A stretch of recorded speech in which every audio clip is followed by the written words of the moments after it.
We're next to a very large tomb from the 19th century.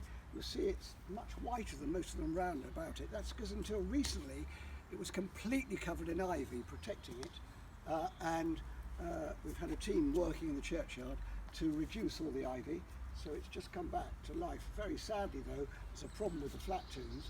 You'd think the writing would be clearer, but the acid rain falling over 200 years makes it quite difficult. But we have seen, this is to Jean le Gros, so we're right back to another Jersey name here, and he was a captain in the Royal Navy. And one of the good things about modern technology is you can Google names and he comes up. He was a captain of the Royal Navy, and he was very famous in the early 19th century because the ship that he was captain of, the HMS Hindustan, 74 guns, was actually caught fire, which, if you know anything about wooden ships in the Royal Navy in those days, it was terrifying, the thought of fire on board a ship. It usually meant the end of the ship and the end of everyone on her. And he, for 7 hours, sailed the ship in such a way with the winds that actually he kept it afloat. And while it was slowly burning, he kept it afloat and managed to get it eventually to a sandbar where 258 of the crew were saved and only 4 died in the accident.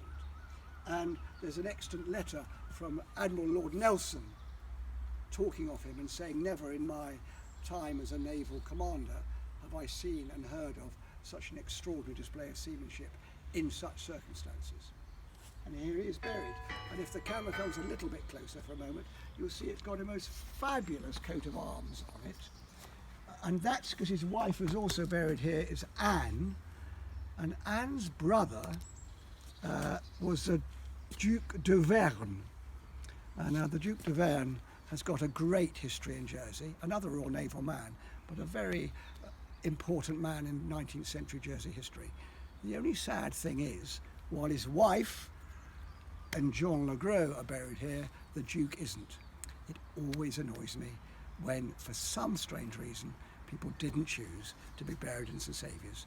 So that story can't really be told to you by me.